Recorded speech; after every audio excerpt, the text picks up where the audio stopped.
박근혜 측, 여기서는 아마 유영하 변호사 얘기 같은데요. 블랙리스트 지원했던 공무원들에게 구질구질하게 그러냐라는 얘기였습니다. 예, 화면 보면서 설명을 좀 드리겠습니다. 박 전 대통령 측의 변호인 유영하 변호사입니다. 무리수 변호, 공무원들에게 구질구질이라는 표현을 쓰면서 그만두라는 얘기입니다. 살인범 낳은 어머니에게 마치 지금 이제 책임을 묻는 것이다. 박 전 대통령의 직접적인 책임이 아니다라는 얘기입니다. 블랙리스트는 밑에 직원들이 했던 것인데 직원들의 책임이 있는 것이지 왜 박 전 대통령의 책임이 있느냐라는 비유를 하면서 살인범에 대하면 살인범 스스로가 책임이지 그게 어머니한테 책임 묻는 거다라는 얘기였고, 그다음에 또 다른 이 변호사의 경우 역시 같은 변호사죠. 박 전 대통령 대리인인데 박 전 대통령의 4회차 주 4번의 재판 진행에 대해서 연약한 여자다, 무리수다. 박 전 대통령은 영원한 대통령이기 때문에 전직 대통령에 대한 예우를 갖춰야 된다.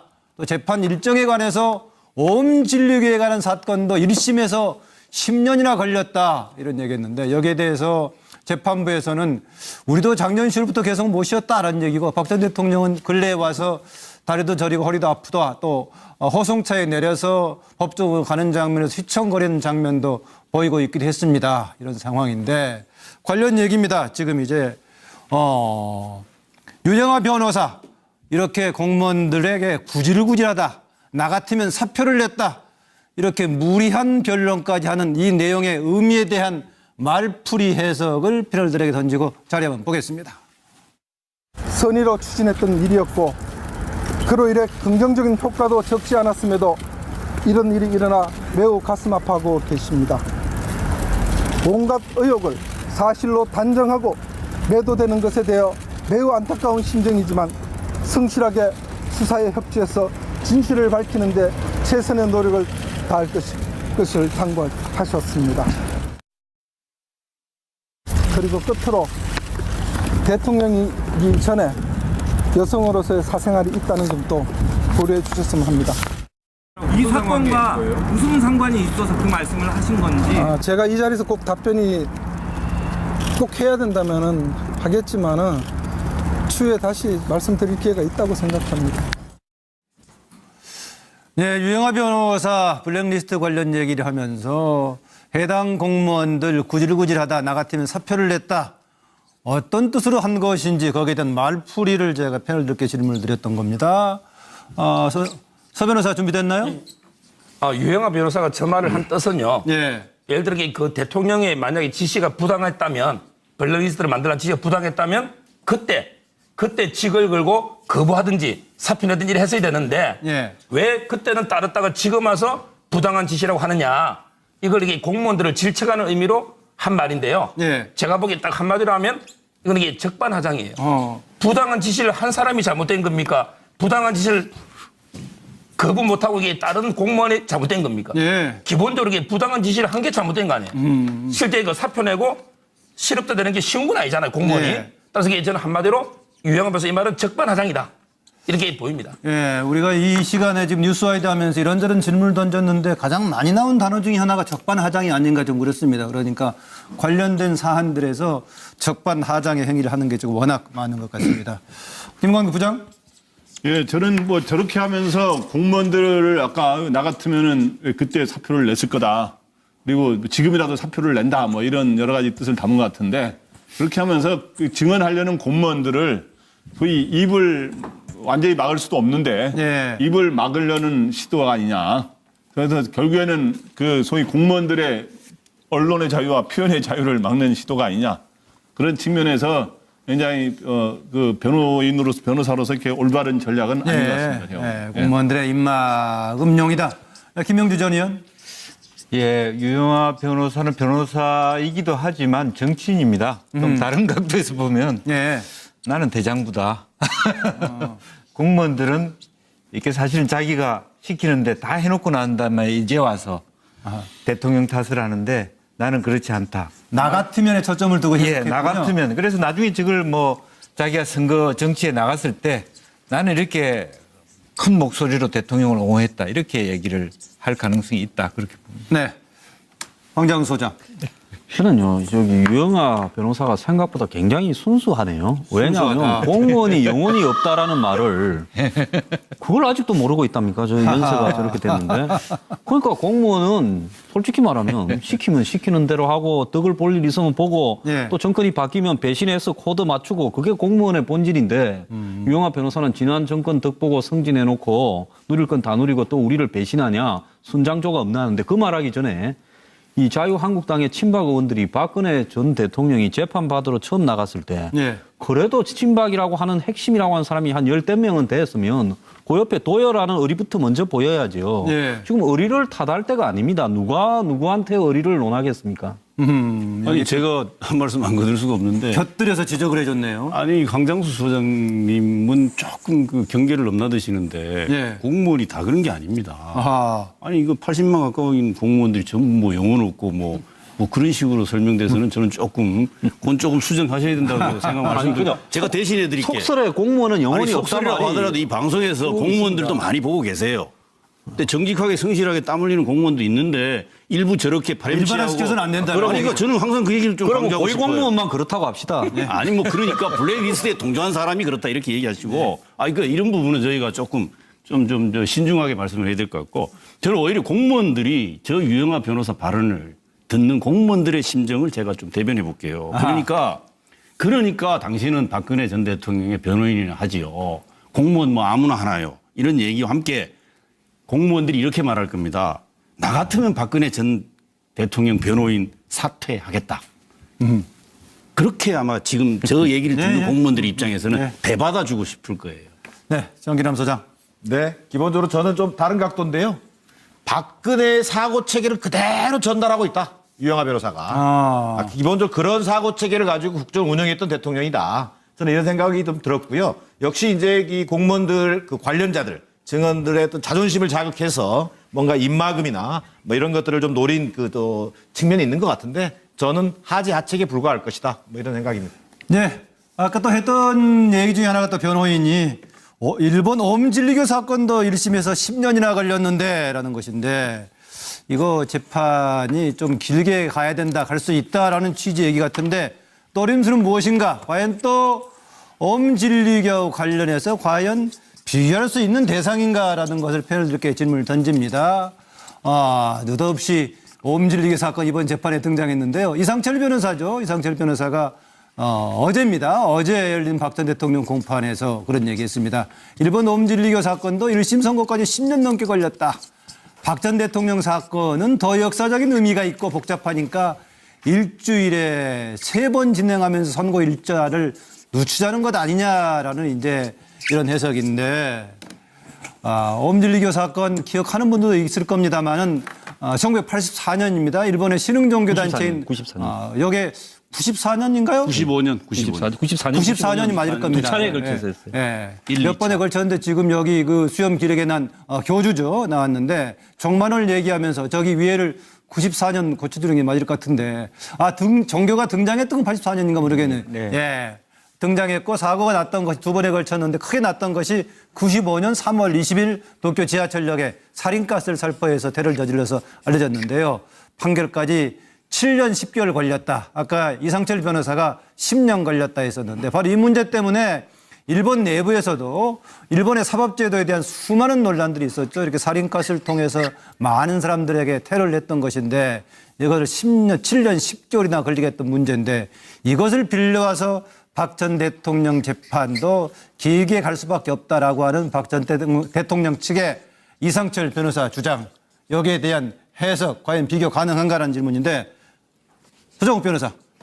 저는 이게 재판 장기화 노림수가요. 네. 너무 많은데 이게 판넬이 좀 작아서 4가지만 일단 적었는데요. 첫째는 이게 재판이 장기화되면 6개월 뒤에 앞으로는 서정욱 변호사한테 판넬 2개씩 주세요. 저는 이게 재판 6개월 뒤에 되면 이게 불구속이 되잖아요. 그럼 이게 변호인 접견도 자유로우면서 방어권 행사에 첫째 유리하고요. 두 번째는 이게 그 공범자들을 다 놓으니까 말 맞추기도 좋고요. 네. 또 중요한 게 재판이 장기화되다 보면 지금 이게 부정적인 여론 있잖아요. 국민 여론도 이게 변화 가능성이 있어요. 레임덕이나 말기에 가면 또는 이게 그 검사나 특검이 인사이동이 있어요. 네. 그럼 이게 내용을 잘 모르는 검사가 공소 유지하거든요. 이런 다목적 포석이 너무 많은데 저는 이게 모든 걸 결론으로 한 말씀만 드리면 이런 말이 있어요. 법원 중에 네. 뭐냐면 이게 지체된 정의는 정의가 아니다. 이걸 이게 영어로 하면 justice delayed. 지체된 정의는 is justice denied. 부정된 정의, denied. 그러니까 지체된 정의는 정의가 아니다. 이 말은 신속한 실제 규명이 중요하다. 한국어 쓰세요. 오늘 영어 금원을 2번이나 빌려오네요. 오늘 이게 한문 대신에 영어만 썼습니다. 좋습니다. 예. 그다음에 이재경 교수 준비됐나요? 아니, 예, 이건 정말 이런 망발이 없습니다. 어떻게, 물론 뭐 이게 재판에 장기전을 하겠다는 포석을 의미했긴 하겠지만 저는 이런 어떻게 살인가스를 뿌려가지고 도쿄 지하철에 1994년, 95년 1, 2차에 걸쳐서 엄청난 사상자를 낸 사건입니다. 이게 아마 다들 기억들을 하실 텐데 그리고 이게 아마 주범도 아마 꽤 오랫동안 도피하고 있다가 또 체포되기도 하고 그랬습니다. 모든 면에서 내용적인 면이나 실제도 비교를 한다는 게 저는 이게 비정상적인 사고의 표현이다라고 밖에 볼 수 없어요. 네. 어떻게 이런 부분과 비교를 해서 아무리 장기전을 계획하고 있다고 하더라도 이 16년 걸린 부분인데 무슨 생각으로 이런 비교를 했는지 저는 정말 도저히 납득이 안 되고 어이없고요. 이 변호사분들이 좀 이상해진 것 같아요. 망발이다라고까지 했네요. 예, 저는 그렇게 망발을 봅니다. 황장수 소장. 오음진리교는 1심이 2002년, 2심이 2007년, 최종이 2011년, 16년 8개월 걸렸죠. 네. 사형 선고가 13명이고 살인가스로 19명을 죽인 겁니다. 그런데 사이비 종교의 특성상으로요. 누가 지시했고 누가 했는가 중간에 총대 맨 사람도 나왔고 또 그런 어떤 정언들이 계속 헷갈리게 되면서 이게 재판이 오래 걸린 겁니다. 그런데 네. 이거는 사이비 종교가 아니라 명령-체계 관계가 부교적 명확하게 지금 증거도 드러나 있기 때문에요. 양자를 갖다가 비교해서 이야기하는 것은 적절한 비교 대상을 찾지 못한 부분이다 이렇게 봅니다. 네. 정기남 소장. 박근혜 재판이 국민적 관심이 있습니다. 관심을 집중시키고 있는 건 사실인데요. 저는 추악한 드라마라고 생각합니다. 도대체 국민들에게 언제까지 이 추악한 정치 드라마를 계속 보라고 하는 것인지 말이면 다 말인가. 저는 재판 지연에 오로지 혈안이 돼서 변호사라고 하는 직업을 가진 분들이 지금 자기 본분을 망각하고 있는 지금 처사다. 그런 좀 분노가 듭니다. 네. 김영주 전 의원. 예, 지금 저는 그렇게 썼습니다. 빨리 간다고 부실인가. 실제적으로 차근차근 이렇게 속도전을 낸다는 것 자체를 부실이라고 보면 안 되고요. 실제적으로 본인들은 스스로 이 재판에 전혀 협조하지 않으면서 늦게만 가겠다는 그런 꼼수에 불과하다라고 생각이 들고 아까 오음진리교의 경우에는 실제적으로 어떤 사건을 구성하고 분석하고 판결 내는 데까지 상당히 열심히 하는 데 시간이 걸렸다는 것이고 이 사건의 경우는 사실 실체가 드러나 있는 사건이기 때문에 네. 비교할 수 없다 그렇게 보입니다. 네. 김광덕 부장. 일단 오음진리교를 비교하는 거는 스스로를 아주 이번에 국정농단 사건을 더욱 자기네 스스로의 격을 떨어뜨린 비유다. 네. 이렇게. 아니 종말론을 내세운 테러하고 어떻게 비교를 합니까? 네. 일단 그게 그렇고 일단 장기화 노림수, 소위 말해서 시간 끈적인데 지금 1심만 생각하는 게 아니라 3심까지 가는 거를 이제 생각하는 거죠. 1심은 네. 아무리 늦어도 올해 내로 다 판결이 나오는 거 아닙니까? 그럼 3심까지 하면서 시간을 끌다 보면 현재 문재인 정부가 탄탄대로를 걸을 경우에는 결국에는 자기네들은 전혀 희망이 빛이 보이지 않는다라고 보이고 있고 그래서 30까지 가다 보면 시간이 2, 3년 갈 거고 네. 그러다 보면 뭔가 변화가 생기지 않는가 하는 막연한 기대 이런 걸 하는 것 같습니다. 박근혜 측 여기서는 아마 유영하 변호사 얘기 같은데요. 블랙리스트 지원했던 공무원들에게 구질구질하게 그러냐라는 얘기였습니다. 네, 화면 보면서 설명을 좀 드리겠습니다. 박 전 대통령 측의 변호인 유영하 변호사입니다. 무리수 변호 공무원들에게 구질구질이라는 표현을 쓰면서 그만두라는 얘기입니다. 살인범 낳은 어머니에게 마치 지금 이제 책임을 묻는 것이다. 박 전 대통령의 직접적인 책임이 아니다라는 얘기입니다. 블랙리스트는 밑에 직원들이 했던 것인데 직원들의 책임이 있는 것이지 왜 박 전 대통령의 책임이 있느냐라는 비유를 하면서 살인범에 대한 살인범도 또 호송차에 내려서 법정으로 가는 장면에서 휘청거리는 장면도 보이고 있기도 했습니다. 이런 상황인데 관련 얘기입니다. 지금 이제 유영하 변호사 이렇게 공무원들에게 구질구질하다. 나 같으면 사표를 냈다. 이렇게 무리한 변론까지 하는 이 내용의 의미에 대한 말풀이 해석을 패널들에게 던지고 자리 한번 보겠습니다. 선의로 추진했던 일이었고 그로 인해 긍정적인 효과도 적지 않았음에도 이런 일이 일어나 매우 가슴 아파하고 계십니다. 온갖 의혹을 사실로 단정하고 리스트 관련 얘기를 하면서 해당 공무원들 구질구질하다 나 같으면 사표를 냈다. 어떤 뜻으로 한 것인지 거기에 대한 말풀이를 제가 패널들께 질문을 드렸던 겁니다. 서 변호사 준비됐나요? 유영하 변호사가 저 말을 한 뜻은요. 예. 예를 들어 그 대통령의 만약에 지시가 부당했다면, 블랙리스트를 만들어낸 지시가 부당했다면 그때 직을 걸고 거부하든지 사표 내든지 했어야 되는데 예. 왜 그때는 따랐다가 지금 와서 부당한 지시라고 하느냐. 이걸 이게 공무원들을 질책하는 의미로 한 말인데요. 예. 제가 보기엔 딱 한마디로 하면 이건 이게 적반하장이에요. 부당한 지시를 그럼 스스로가 책임이지 그게 어머니한테 책임 묻는 거다라는 얘기였고, 그다음에 또 다른 이 변호사의 경우 역시 같은 변호사죠. 박 전 대통령 대리인인데 박 전 대통령의 4회차 주 4회 4번의 재판 진행에 대해서 연약한 여자다, 무리수다. 박 전 대통령은 영원한 대통령이기 때문에 전직 대통령에 대한 예우를 갖춰야 된다.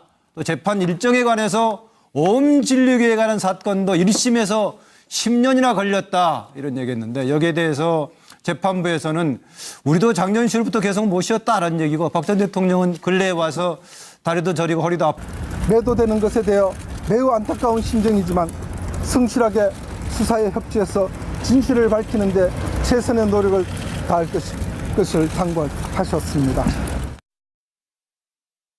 그리고 끝으로 대통령이기 전에 여성으로서의 사생활이 있다는 점도 고려해 주셨으면 합니다. 이 사건과 무슨 상관이 있어서 그 말씀을 하신 건지. 제가 이 자리에서 꼭 답변이 꼭 해야 된다면은 하겠지만은 추후에 다시 말씀드릴 기회가 있다고 생각합니다. 네, 유영하 변호사 블랙리스트